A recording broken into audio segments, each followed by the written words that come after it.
Breaking tonight, new fallout in the case of Sergeant Bo Bergdahl, accused of deserting his post in 2009, touching off a search that critics say led to the deaths of at least a half dozen men.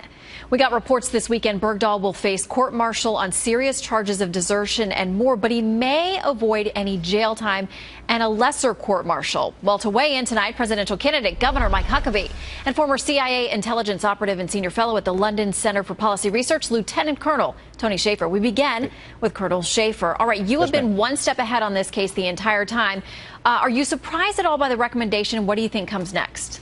No, I think Mr. Fidel, the attorney, made a very compelling case. He tugged at everybody's heartstrings, presented a completely false narrative that somehow Bo Bergdahl was actually a good guy. He actually deserted his post not to join the Taliban or take drugs, which has been reported, I believe, accurately, but to report wrongdoing of his fellow service members there at the front.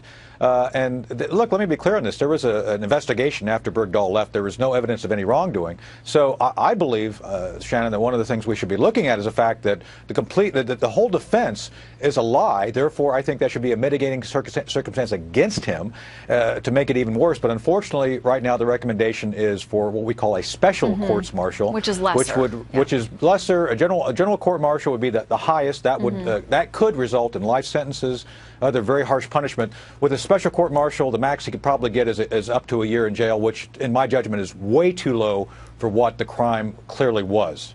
Okay, and what do you make of the testimony that we've heard from the Army investigator, Major General Kenneth Dahl, on this, who says, despite what many people have said, he says no troops actually died looking for Bergdahl? That's false. I don't know what General Dahl was thinking. By our estimate, there was 7 U.S. soldiers, 3 British soldiers, all killed, incidental to looking for Bergdahl. Now, this is the problem. You cannot actually link each to Bergdahl's thing. The causal link is just not going to be there. You can't legally make the case. With that said, these soldiers were asked to divert from other missions to go and do a detailed search of a very hostile area. The Taliban were actually looking for the guys to come look for them. Therefore, they were ambushed a number of times. So therefore, I think it's very difficult to basically charge each incident. But there's no doubt that these individuals, these 10 individuals, died in the process of trying to find Bergdahl after he deserted his post. Well, my understanding is now that General Robert Adams still has a say in this. There's a chance, anyway, that he may differ with the recommendation. Colonel, thank you for your service. Thanks for joining us tonight. Thank you. Here now, presidential candidate Governor Mike Huckabee. All right, Governor, your reaction to how this is now unfolding? Bergdahl was a traitor. He was a deserter. And under the rules of the United States military, if you desert in the course of combat, you could face even up to the death sentence, which probably would have been handed to him in World War II. Here's another problem. We gave away 5 of the top Taliban leaders for this one guy who's a deserter.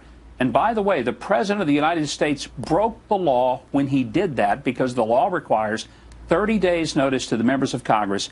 He gave only a few days to Senator Dianne Feinstein. So there's a lot here, and I don't think this story ought to be over just because Bergdahl gets a slap on the wrist and maybe discharged. He should be dishonorably discharged.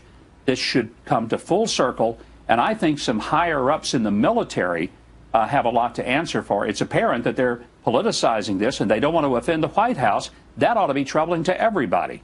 Well, we will wait to see what the next step is here, and if this general, who can now make a different decision, decides to follow these recommendations or not. I'm no surprise that you're critical of the president's making a deal with the Taliban. You don't like the Iran nuke deal that he made either. I know you're questioning his leadership overall. Your reaction to a bit of a struggle for him in explaining some of his decisions in that interview last night?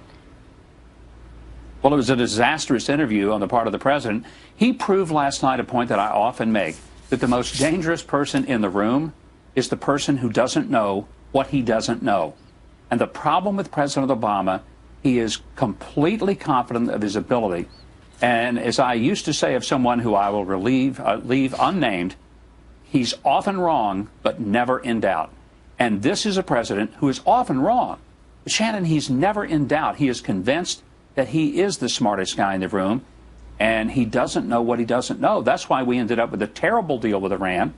a deadly one, let me say, a terrible deal for Bergdahl, a miscalculation in every part of the Middle East, whether it was Yemen, Egypt, Libya, Syria, wherever there could be a decision to be made, it's almost as if you could guarantee he would not read it right, and the result would be disaster. All right, Governor, you want to replace him. But the latest polling, these are national Republican primary voters, puts you at 2%. You're tied for 9th place.